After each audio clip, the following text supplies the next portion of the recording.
Fourth standard student, today we have to learn EVS 1 lesson number 9 air. We all know that how important air is for the living things. Because of the air, all the living things can breathe and they can take oxygen into their body from the air. तो ये air कितना important है living things के लिए हम सबको मालूम है, जिसके कारण हम ब्रीथिंग कर सकते हैं, जिसके कारण हम जिंदा है. So we are going to see now what's other important things are shown in this lesson about air. अभी इसमें देखेंगे हम कि और कौन से इंपॉर्टेंट थिंग्स है जो एयर से रिलेटेड है. इस लेसन में क्या पढ़ा गया है. Now in the first activity, can you tell, see here, what are the people in the pictures doing. One question is asked you. Alongside the picture you can see there are different people and they are doing the different works. So question is asked that what are they doing. ये लोग क्या कर रहे हैं जो picture में बताया गया. देखो, in the first picture a person is actually inflating air, putting air into the tire of bicycles with pump, hand pump. In the second picture a girl is blowing balloon. She is putting air into the balloon through her mouth. वो balloon में हवा भर रही है मुंह से. In the third picture a person is putting air into the tire of car with the machine. ये machine से कार के टायर में हवा डाल रहा है थर्ड पिक्चर में. In the fourth picture one girl is actually putting a vessel upside down into the water filled bucket. एक पानी से भरी बकेट में एक लड़की क्या कर रही है, एक वेसल, एक बर्तन डाल रही है, वो भी ऊपर उसका मुंह नीचे है ऐसा, और वो खाली बर्तन है. It's an empty. In the second picture what can you see, what happens after the putting the vessel into the water, that empty vessel upside down. अगर ऐसा उल्टा बर्तन, खाली बर्तन अगर पानी में डाल दिया तो क्या दिखेगा. You can see clearly that the bubbles are rising up to the surface from the empty vessel as soon as it is drowned into the water. देखो, जैसे ये पॉट पानी के अंदर जाता है तो पॉट में से बबल्स निकलकर ऊपर उठते हैं, सरफेस पर आते हैं. What does that mean? इससे हमको ये पता चलता है कि air is everywhere. We cannot see the air with our eyes, but it is present everywhere. ये सब तरफ होती है, हम आंखों से तो नहीं देख सकते. देखो, अभी एम्प्टी वेसल में एयर थी, जैसे ही उसमें डुबाया वो एयर निकल गई क्योंकि उसकी जगह पानी नहीं ले रही है, इसलिए जो एयर थी वो एस्केप हो गई, निकल गई है, और वो बबल के फॉर्म में हमको दिखाई दे रही है. Correct. So air is everywhere. Through this experiment we come to know. Now the points are given. Try this is another activity is given. Number 1, take water in a big container. वही experiment दिया गया है तुम लोगों को कि एक container में पूरा भर के वाटर ले लो. नेक्स्ट पॉइंट है take a small narrow container. एक दूसरा छोटा बर्तन लो, नैरो. थर्ड वन है hold it upside down on the surface of the water and without tilting it push it down into the water. और एक अपसाइड डाउन करके एक एम्प्टी वेसल ले लो और उसको पानी में डाल दो, लेकिन उसको टिल्ट मत करो, विदाउट टिल्टिंग, यानी उसको ऐसे झिकाओ मत, ऐसे जैसे का वैसे ऐसा सीधा का सीधा अंदर डालो एंड उसको अंदर धकेलो पानी के अंदर. The next point, how allow it to fill tilt. और उसके बाद में अंदर जाने के बाद में उसको ज़रा टिल्ट होने दो, यानी थोड़ा सा तिरछा करो. So what do you see. अब तुमको क्या दिखता है फिर इसमें, bubbles rise at one side to the top. And what does this tell us. हमको दिखता है कि बबल्स ये टॉप पर आ रहे, ऊपर आ रहे हैं. इस पर से हमको क्या पता चलता है, the air is lighter than water, so air bubbles rise to the top as soon as the container is tilted. हमको दूसरा भी ये भी पता चलता है कि एयर क्या है, ये बहुत ही लाइट है वाटर से, क्योंकि water is heavier than air. Water air से ज़्यादा भारी है वज़न में, और ये एयर है लाइटर है. तो वो क्या करती है, उसमें से निकलती है, जैसे पानी उसमें जाता है, अंडरस्टैंड, और वो बबल्स के फॉर्म में हमको दिखता है. It means that there was air even in the container that appear to be empty. इससे हमको पता चलता है कि जब कंटेनर हमको खाली दिखता है लेकिन उसमें एयर रहती है, इस पर से ही पता चलता है. So next now, there is air all around us. It is present even in places that appear to be empty. And then how far around us does air spread? इसका मतलब ये होता है कि हवा सब तरफ है, एयर सब तरफ प्रेजेंट है, जबकि हमको ऐसा लगता है कि ये खाली जगह है लेकिन वहाँ पर भी एयर रहती है. क्वेश्चन है भाई, तो कितने दूर तक हमारे आजू बाजू एयर है? Try this. Another experiment is given. Picture is also shown. What is the picture? Shows that boy is spreading papers, okay, and she is tearing. That girl is. Now look, they are putting one after the other. Okay, they are piling up. They are piled up. वो paper को एक दूसरे के ऊपर रख रहे हैं, एक दूसरे से टेयर करके एक दूसरे के ऊपर रख रहे हैं. तो take large sheets of any waste paper or obtain old newspapers of about 1 month and tear each of the sheets into coarse pieces. Now place these sheets of paper one at a time in a pile on the floor. तो क्या लेने का है? बहुत बड़ा sheets paper का sheets लेने का है, वेस्ट पेपर का. वो ओल्ड 1 मंथ ओल्ड न्यूज़पेपर का चलेगा, और उसको है ना बहुत से उसके शीट्स को फाड़ने का है, अलग अलग पीस करने का है. 4 पीसेस में करो, उसको फाड़ो और उसको एक के ऊपर एक रखो. As the pile grows observe the difference that can be seen in the layers of paper at the top of the pile and those near the floor. और जैसे ही तुम एक के ऊपर एक पेपर रखेंगे तो पाइल तो ऊपर जाएगा, यानी उसकी गंजी बढ़ती जाएगी ऊपर ऊपर, करेक्ट. और ये हमको पता चलेगा कि जो नीचे पेपर रखा है उससे थोड़ा ऊंचाई पर ऊपर का पेपर है, सबसे टॉप पर का, और बॉटम का पेपर किधर है? ऑन द फ्लोर है. ये डिफरेंस हमको दिख गया है ये एक्सपेरिमेंट में से. देखो अभी on the next page, when all the sheets have been placed observe the difference in the upper and lower layers of the papers. और सबके सब शीट्स एक के ऊपर एक रख दिए. अभी इन दोनों सबका डिफरेंस देखने का है, लोअर पेपर्स का और ऊपर के पेपर्स का. What do you see? अभी हमको क्या दिखता है? एज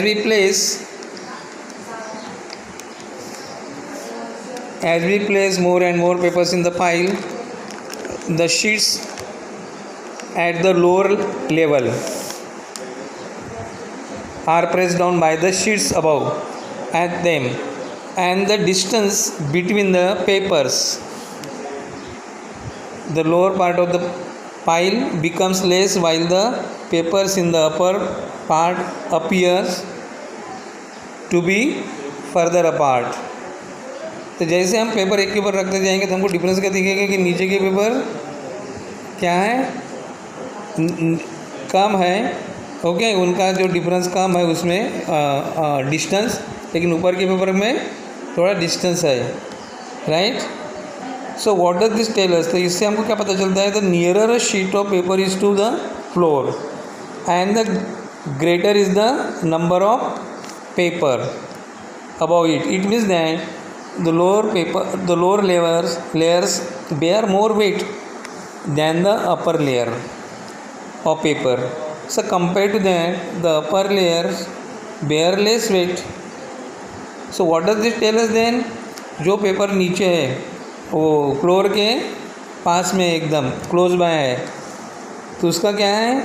उसके ऊपर नंबर ऑफ पेपर्स है, ज़्यादा पेपर्स उसके ऊपर है, इसलिए वो दब गए हैं नीचे के पेपर्स. लेकिन ऊपर के पेपर्स में उतना प्रेशर नहीं है जितने कि नीचे के पेपर्स पर है. तो वो क्या है?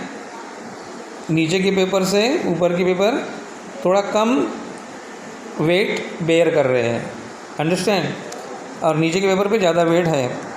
सो द एटमॉस्फेयर, अभी एटमॉस्फेयर के बारे में भी पता चलेंगे. एटमॉस्फेयर यानी which is around us, the space. Now, the earth on which we live is round in shape like a ball, and there is air all around the earth. This covering of air around the earth is called the atmosphere. Here in this paragraph, atmosphere definition is given. What is that? Actually, no. On the earth we live, you know that very well. It is round in shape like a ball. ये ball के जैसी गोल है इसका shape, और ये सब पूरे इसको किसका कवर है? एयर का कवर है पूरे चारों तरफ. अंडरस्टैंड? और इसी को क्या कहते हैं? एटमॉस्फेयर कहते हैं. So as we go further from the earth, the layers of air become thinner. That is the layers of air closest to the earth are very close to each other, while the ones at higher levels are not so close. The air at greater heights is rare. So what does this tell us? Actually, because this air, this is the layers of air surround the earth, right? So what happens, when we go farther from the layers of the air, यानी हम जैसे जैसे पृथ्वी से ऊपर ऊपर जाते हैं ना, तो क्या होता है कि जो एयर का लेयर वो थीन हो जाता है, यानी पतला होते जाता है. यानी जो एयर लेयर की कहाँ पे जाता है? फिर नीचे बॉटम में जाता है, जहाँ पे अर्थ के पास में. अंडरस्टैंड? लेकिन जैसे जैसे ऊपर जाते हैं वैसे वैसे वो पतला होते जाता है. राइट? सो जैसे जैसे ऊपर जाएंगे वैसे वैसे उसको पतला होते जाएंगे, और बहुत ऊपर जाने पर वो एकदम थोड़ा बहुत ही ज़्यादा पतला हो जाएगा. So try this is one of the experiment. What is that? Take a slightly deep dish like a saucer. In the picture you can see that there is a dish taken like a saucer. Saucer यानी वो cup बसी रहती है, उसमें जो चाय पीते हैं उसके जैसे फ्लैट एक डिश लेने का है. राइट? सेकेंड पॉइंट में दिया है stand a candle on it's at its centre. और उस फ्लैट डिश के बीचों बीच एकदम एक कैंडल को खड़ा करने का है.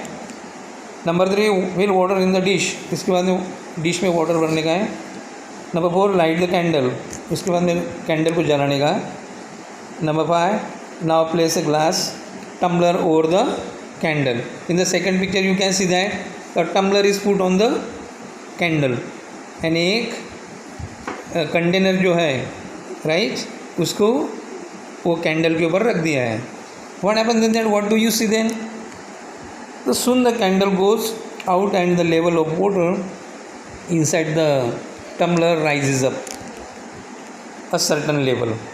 जैसे तुम उसको टम्बलर रखेंगे, वो कंटेनर उसके ऊपर रखेंगे, वो जलते हुए कैंडल पर, तो कैंडल बुझ जाएगी, और वो उसके अंदर का जो पानी है ना, अब डिश के अंदर का, वो टम्बलर में भरेगा, वो ऊपर आएगा उसके ऊपर. तो इससे क्या पता चलता है हमको? One of the constituents of air helps burning. As it gets used up, water rises the tumbler. When that constituent is finished, the candle goes out and the water level to stops rising. ऐसा क्यों होता है कि ये जो constituents है air का, क्योंकि एयर में बहुत सारे कॉन्स्टिट्यूंट्स मिलाकर एयर होता है, मिक्सचर ऑफ कॉन्स्टिट्यूंट्स का एयर होता है. तो उसमें से एक कॉन्स्टिट्यूंट्स जो है वो इस कैंडल को जलने में हेल्प करता है. और जैसे ही वो यूज़ होता है, करेक्ट, वो टम्बलर में पानी भरते जाता है. और जैसे ही वो टम्बलर रखने के बाद में उसमें जो थोड़ी देर के बाद में जो उसका बुझ जाता है, वो यानी वो कैंडल बुझ जाती है, तो उससे क्या होता है? वो वाटर लेवल भी नीचे चला जाता है, क्योंकि वो क्या करता है, ये वो कॉन्स्टिट्यूएंट ये वाटर को भी ऊपर धकेलने में, पुश करने में हेल्प करता है. सो देखो अभी, now here you can see this constituent of air that helps burning is called oxygen gas. तो जो ये कॉन्स्टिट्यूएंट है एयर में जो बर्निंग को हेल्प करता है, इसको क्या बोलते हैं? ऑक्सीजन बोलते हैं. So see that now the earth atmosphere is made of air.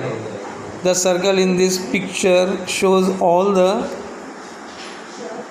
air in the atmosphere. If we divide the circle into 5 equal parts, then the oxygen in the air will be equal to one of the parts. Now see, अभी जो atmosphere बना है अर्थ का, ये air से बना हुआ है। और ये जो इसमें पिक्चर में देखो तुम, if you see in the picture, look here, it is divided into 5 parts, 1 2 3 4 5 parts. तो 5 टाइप्स के कॉन्स्टिट्यूएंट्स उसमें है, राइट। और अगर उसको डिवाइड कर दिया ना 5 पार्ट्स में, तो वो सब इक्वल हो जाएंगे। तो वो एक इक्वल पार्ट ऑक्सीजन का भी है उसमें, correct. You can C in the picture, it is shown with the red colour. Now see, apart from oxygen, there are other gases in the atmosphere which could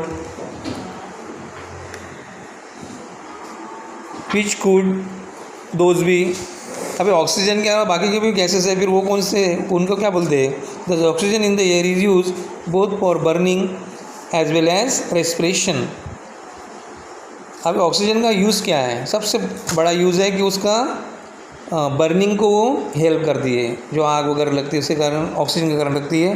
और दूसरा है उसका important use respiration, हम breathing करते हैं ना, सांस लेते हैं, उसके लिए भी ऑक्सीजन बहुत यूज़फुल है। Now which are the other uses of air you know about. अभी दूसरे एयर के यूजेस कौन से हैं जिसके बारे में तुम जानते हो?